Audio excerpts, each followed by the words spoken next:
These are not sheets. Oh, 2nd of September. And a hurricane in Moscow these days is tearing off roofs. Ripping up skyscrapers. And so, Knocking down Muscovites. And Moscow was engulfed by a hurricane, a flood of the ages. And the wind is blowing even harder. In Moscow, the networks are blown up. Roofs are destroyed. Moscow and the T are lying down. 18,000 Muscovites were left without power. What did they say about deaths? What? Did you get scared? Uprooted trees, fallen cranes, and torn off roofs. A truly powerful hurricane accompanied by intense hail and significant flooding has recently hit Moscow and the surrounding Moscow region.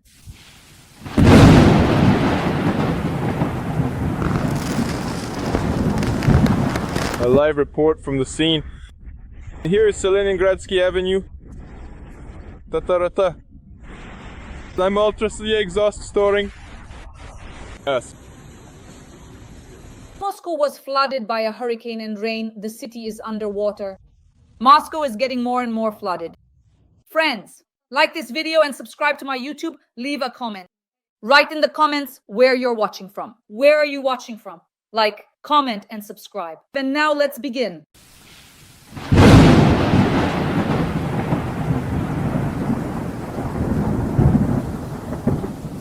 Hurricanes, hurricane-force winds tearing off roofs and destroying houses. Skyscrapers are being flooded. Panic and evacuation have started in Moscow. Boom!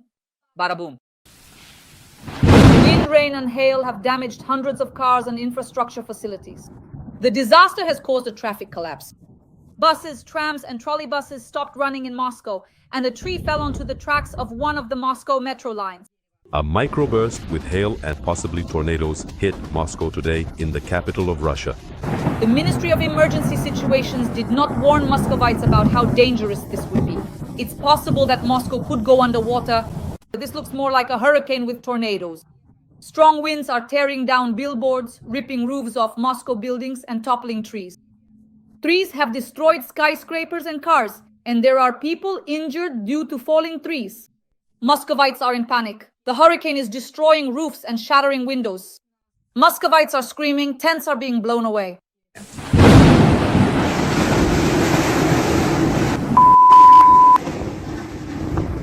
Listen, this is probably the best story I've ever had. And it's wiping Muscovites off the face of the earth.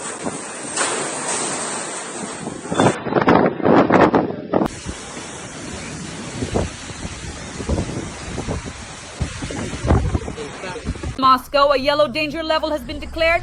Muscovites have been flooded.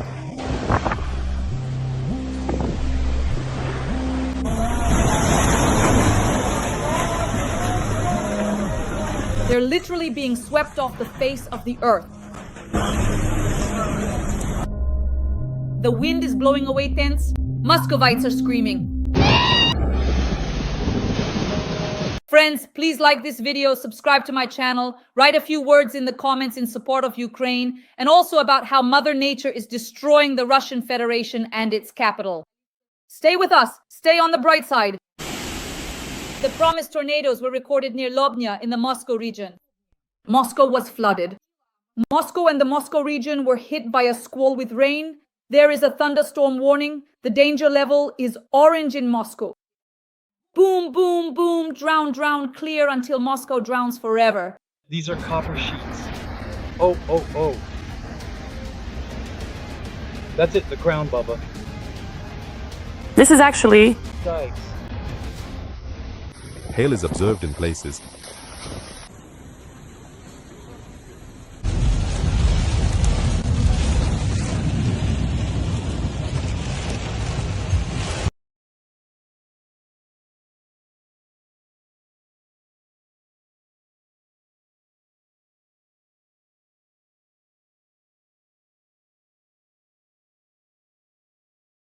Friends, school wind, thunderstorm, hurricane, Muscovites are furious.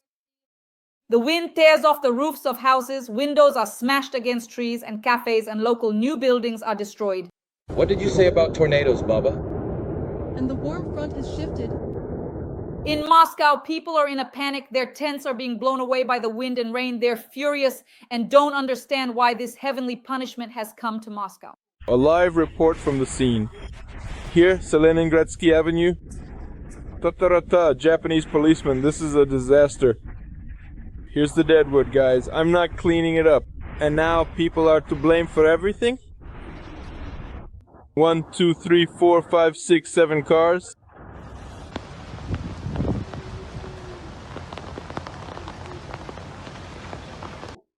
This is a boomerang. This is divine providence, punishment for all the evil that Russia has done to our country, Ukraine. Moscow is being flooded. Friends, write in the comments what you think about this. Muscovites were warned that a hurricane was coming, but no one could believe it because the weather was good, the sun was shining, and then at 3 p.m. the real Armageddon began. Heavy rain, thunderstorm, wind speeds reached 17 meters per second. The amount of precipitation that fell in just 1 hour almost exceeded half the monthly norm. As a result of the passage of the thunderstorm front, power outages are currently being observed in a number of populated areas. No reports have been received regarding injuries, damage to glass structures, buildings and facilities, or disruptions to road traffic. These weather conditions are expected to persist across the territory of the Central and Volga federal districts for the next 2 days. It looked like a funnel, huge, and it just fell on the tree. Huge from there. Here's another one. Trees have been broken and fell right onto the children's playground. And the wrath of God is intensifying in Moscow. Hail has started. In some districts of Moscow, heavy rain has begun. Residents of the capital have also posted videos of the hail. Stones from the sky are destroying Russians. According to the Yandex weather precipitation map, a squally hurricane downpour is moving through the southwest and south of the capital, the city center, as well as the northeast. In the Moscow region, there are wall-like hurricane downpours, particularly in Vidnoye and Korolyo. The Ministry of Emergency Situations has issued a warning about thunderstorms and squally winds in the Moscow region. There is a yellow level, dangerous. Yes, Benya? There is panic in Moscow, the hurricane of the century in Russia. Fires have left thousands of Russians dead. No light, warmth, and homeliness. Everything is burning. Everything that can burn burns. Nothing can be seen. Yes, simply all life is here. I put so much into it, just without anything. Look, cars are fleeing because their tires are melting from the fire. That's it, Benya, and bye-bye. I don't have a passport, we have nothing. It takes everything from us. We only managed to save ourselves. This is karma in Russia. A state of emergency. More than 150,000 Russians are without power. A large-scale evacuation has begun. The roads are blocked. Everything is closed. There's nowhere to go. Massive fires and hurricanes. The fire is burning right by the main road near the Suragash district. Dozens of villages are engulfed in flames. The fire has come right up to major cities. The most difficult situation is in Krasnoyarsk Krai and the Republic of Khakassia.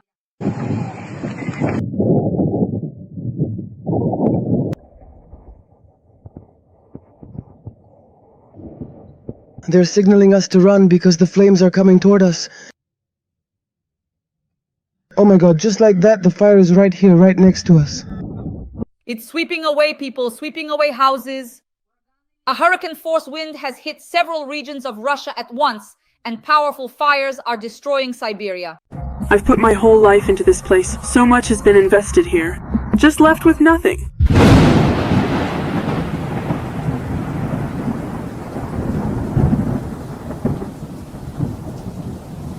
Boom, bada, boom, burn, burn bright, so it doesn't go out.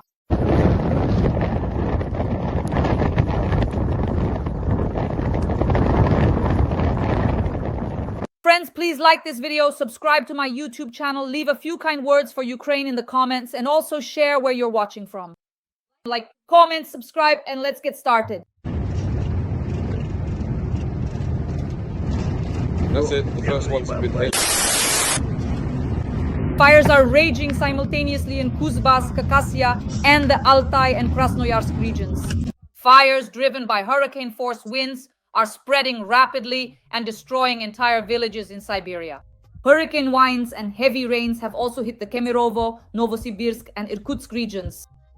According to the Russian Ministry of Emergency Situations, power outages due to bad weather have affected more than 150,000 Russians. The situation remains difficult even though the wind has died down. As you can see, it's still present. Moreover, according to the forecast for the next 7 days, wind speeds in the steppe could reach up to 20 meters per second. That's more than enough. Therefore, once again, I want to urge all our residents to handle fire with caution. A hurricane-force wind has hit Siberia. It is tearing off roofs, breaking power lines, and contributing to the rapid spread of wildfires. Dozens of villages are engulfed in flames, and the fire has come dangerously close to major cities. The most difficult situation is in the Krasnoyarsk territory and the Republic of Khakassia. In the Irkutsk region, 17 houses have already been lost, and 100,000 people are without power. In the Krasnoyarsk territory, 33,000 are without electricity, and in Khakassia there are officially 40 injured. Dozens of fires with a fire front stretching almost 80 kilometers.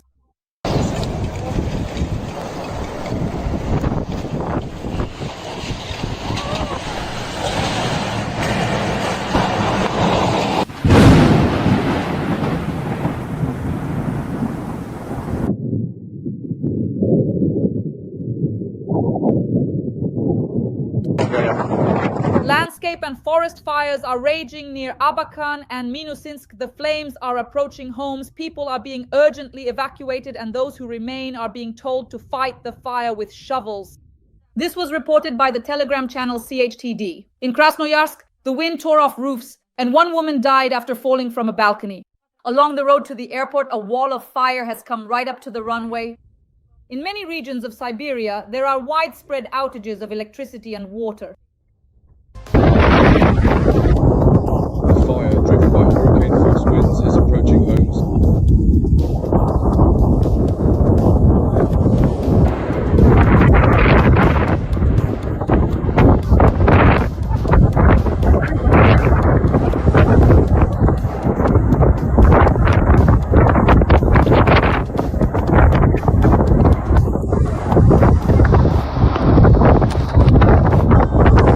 A wasteland. Everything that was left of the previous life, the fire pushed by hurricane winds, consumed both the house and all the belongings. Cars, furniture, clothes, now all just ashes. The whole community tried to put out the fire, but the Malygin family and their 6-year-old daughter lost absolutely everything. In fact, even without documents, I can't even restore my SIM card. Because I don't have a passport, we have nothing at all. We lost everything. We only managed to save ourselves. We only managed to save ourselves. That's all we could do. We only managed to save ourselves. Only tears and thousands of questions remain. What happens next? The Antokin family, who lived on the next street, also lost their home. Victoria, the mother of 2 underage children, was sheltering with relatives in Lobakan during the hurricane, and now, essentially, there's nowhere to return to. Ruins and solitary remaining stoves. The roof caught fire, and that was it. Within 5 minutes, everything was burning. The dog caught fire, some things burned, all the buildings, everything, nothing was left. Of course, it was terrifying. We managed to leave the house with the kids in advance when the grass first caught fire. The neighboring field was exactly where the wind blew toward the residential houses, becoming a conduit for the fires. Sayana Kazigasheva was among the first to lose her home, a 2-story house, and all her belongings were destroyed by the flames in a matter of minutes. Now, only scorched earth remains in the area. At that end of the street, the fire started, and I got scared. I grabbed my child and took him to the city. When I came back, the house was already burning. In the gardening community, a total of 5 houses were completely destroyed, meaning 5 to 7 families lost everything at once. 14 plots were damaged to some extent. In Alisopagov, 2 houses burned down during the storm. In the Ustabakansky district, 17 private houses and 6 apartment buildings were damaged, as well as 3 kindergartens, 6 community centers, and 2 farms. The authorities have formed a commission to assess the scale of the damage and to compile a list of those who need financial assistance. We are determining the amount of damage, everything within our power. If our own financial resources are not enough, then of course we will turn to the Republic for help, that's for sure. Right now we are helping people in any way we can. If someone has nowhere to stay during this difficult time and has no relatives, we provide them with social housing. As for the causes, of course, there are many factors involved. This includes hurricane-force winds, as well as the fire prevention measures that authorities should take in advance, or the neglect of those measures. Abandoned plots overgrown with dry weeds pose a particular danger at times like these. However, each of these plots has its own owner. The strictest measures will be taken together with the prosecutor's office. We have already exchanged information with the Usiabakan district. We will prepare documents to carry out municipal land inspections. Obviously, for many residents of Kakasia, the recent hurricane and fires were a real shock. The terrifying and uncontrollable force of nature turned into a dreadful inferno. Now, a new misfortune has appeared, one with a very human face. At night, people have started to notice looters. They saw that we were watching. They backed up, then turned off their headlights. But they keep driving, and as soon as they do, they turn off the headlights. And then they turned around and shone their lights right into our window. So, they're watching over there, that's what's happening. For the authorities, one of the main tasks right now is to assess the damage and help those affected. Anyone who cares can help with this. The screen displays the personal number of the head of the Ustabakan district and the Unified Duty Dispatch Service. You can get more detail by calling. People with children have been left with virtually nothing. And any help here will not be superfluous. And it's easier to get through trouble together than alone. Konstantin Kravtsov, Karim Tuguzhekov, Vesti Kakasia.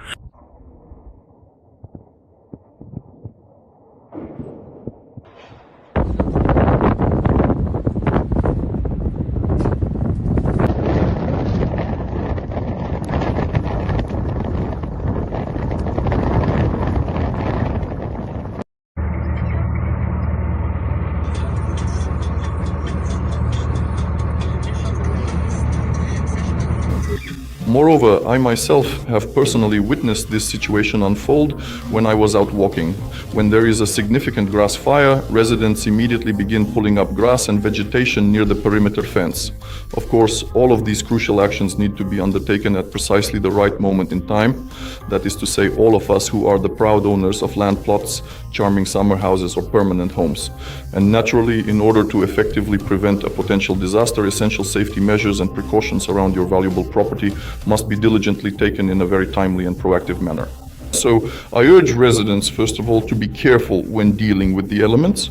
On the other hand, we should do everything possible to help municipalities with the improvement of populated areas. There can be no peaceful truce or peace agreement. That's why I really liked what the president said when he stated that we won't just pressure them, we'll finish them off. That's exactly how we need to act. Besides, there's always the option, for example, of cremation or burial. Well, that's already an accomplished and impressive result. Well, what else can you possibly do with that, considering all the factors? The current Nazis. I think so too. That is, shoot and hang them. There are no other options there. Perhaps we should consider using tactical nuclear weapons on that particular city where the primary decision-making center was strategically located. From Bada. The fascists were there once too. Well, that's fine. In any case. Well, how else? I would say tactical nuclear weapons. But that's the king's last argument. The last and strategic one. And you always have to keep it ready. And its use. Strategic, yes. Tactical, that's fine. High altitude detonation. Powerful electromagnetic radiation. The radiation level will be low. It will fry all the electronics. That's fine. And as for its use, frankly speaking, from the decision to actual deployment, it's just a matter of a few minutes. I'm saying this as a specialist. Zvezda Vanyudovich. Have you ever been to Bada? No, I haven't. Well, you don't need to. What would you do there after a nuclear strike? Yes, Vanyudovich. By the way, I completely agree with you. You know that. And yesterday in your evening show, you touched on this topic, and now you quite rightly pointed out that, but as they say, to morally take responsibility for using nuclear weapons is a sin. But an even greater sin. Of course, in general, it's to lose a war, and even more so to lose your homeland. That is precisely why the current situation is such that, in all likelihood, this particular approach represents the most accurate and appropriate path forward in this specific sense. Because this European fascism needs to be stopped once and for all, and eradicated with fire, with ashes, with nuclear means, and so on. Because they've just gotten way too brazen. But what I would like to note in this regard, again, from a general strategic standpoint and in terms of the overall development of the situation and preparation, so to speak, for upcoming conflicts. After all, by and large, drone strikes on targets and territory within our country are already being carried out across the entire European part, so to speak. And now the Ukrainian armed forces are being equipped with drones that have a flight range of 3,000 kilometers. And that already means Novosibirsk is within reach. So what needs to be said in this regard? That the very concept of a rear area as such is disappearing. And in general, you can frame the issue this way. Well, all right. This is, of course, a characteristic feature of modern wars. So what does the disappearance of the rear as such actually mean? Then the question arises, where do you store reserves of material resources? The same goes for ammunition, fuel, and lubricants. You can't just scatter a crate under every bush and a canister here and there across the country. And the issue really is that this is one of the most pressing problems right now. We need to look several decades ahead here without any exaggeration. And maybe even ask ourselves this question. With the technologies we have today, we can solve this problem. Because let's be honest, it's not always possible to resolve and organize everything through standard procedures. Once again, I want to say that, after all, you can't put a guard on every fuel tank or on every neutralization shelf in the end. In general, this problem really needs to be discussed at the broadest levels, both openly and behind closed doors, because, well, the future, let's say the stability of the state and the conduct of armed conflict depends on it. And this is just the Ukrainian side for now. I'm not saying who will be involved in the next war, how things will turn out, where it will all happen, or in what way. What's important to understand here is something else. For example, right now, strikes are being carried out on fuel and energy infrastructure, and there are actually quite a lot of such facilities in the country on which the entire functioning and viability of the state depend. You've corrupted the children and are giving them the first piece. Now, check yourselves. You sit down at the table, let's say the grandmother has cooked borscht, her daughter and her daughter's husband are sitting at the table, meaning the grandmother who made the borscht is there. And the children are sitting at the table too. The first bowl is being served. Who does the grandmother serve the first bowl to? If it's to the children, then she's a criminal. If it's to her daughter, then she's doubly a criminal. To her daughter's husband, the man sitting at the table, the father of her grandchildren, the first piece and the first bowl go to him. Then to her daughter, then to herself, and then to the children. How do you do it? You shove all the sweets into your puppies' mouths, who then grow up into dogs and end up biting you. They start using drugs, sleeping around, engaging in debauchery, losing their minds, jumping off rooftops. Why did they do that? Why? We didn't come to Ukraine today. Why would we need it? We have lived and will continue to live. Do we consider that this 30-day truce has already begun, or will additional preparation be needed? We believe that this truce, which was proposed by the President of the United States of America, has already been violated by the Kyiv regime. How will the American side continue to deal with this crazed terrorist formation? Forgive me? That's a big question. I personally welcome such terms. How are they going to get them back under control, at least into some kind of framework or direction? That's a big question. And we understand perfectly well why it's about energy. Because everything started with energy back in 2022 when Biden said that Nord Stream 1 and 2 would be destroyed. By any means necessary, he answered to a clarifying question from an American journalist who was shocked by such a statement from the leader of what they themselves call the democratic world. And 6 months later, it happened. After all, this is about training people with an extremist mindset to focus not just on a red flag, but on a specific piece of meat. They have raised this monstrous creation, which now strikes directly and aggressively at vital energy facilities. So that is the crucial question. How exactly will they effectively deal with the terrifying Frankenstein's monster they have meticulously created? And how will they adequately manage this significant and dangerous situation?